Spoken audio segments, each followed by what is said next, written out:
এই সেলস আর মার্কেটিং এটার মধ্যে ডিফারেন্সটা কি?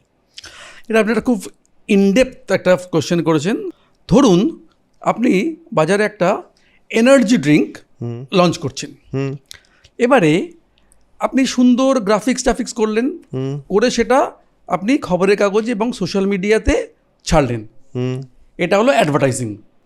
আপনি এটা জিমে এবং পাড়ার ক্লাবে দিলেন এবং তার সঙ্গে কিছু ফ্রি স্যাম্পল দিলেন, এটা হলো প্রমোশন। আপনি এবারে ধরুন এই প্রোডাক্টটাকে দাঁড় করানোর জন্য কোনো একটা ব্লাড ডোনেশন কিংবা সোশ্যাল কোনো একটা ইভেন্টের সঙ্গে আপনি যুক্ত হলেন, যেখানে আপনি একটা মিডিয়া কাভারেজ পেলেন, এটা হলো পাবলিসিটি। এবারে আপনার এই প্রোডাক্টটা নিয়ে একটু সোশ্যাল মিডিয়ায় লেখালেখি হলো, রিভিউ হলো, এটা হলো পিআর আর এন্ডোর্সমেন্ট। এই যে পুরো টোটাল প্রসেসটা, এটা হচ্ছে মার্কেটিং।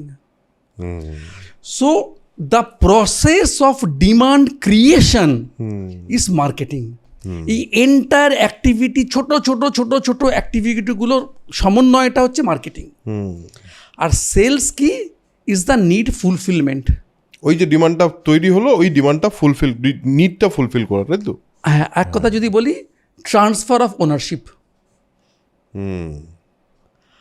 আমি পয়সা দিয়ে কিনলাম, যেটা কমন ম্যান বোঝে। সেলস পয়সা ছাড়াও হতে পারে, সে প্রসঙ্গে আমি যাচ্ছি না। So marketing is the process of demand creation, and sales is the fulfilment process.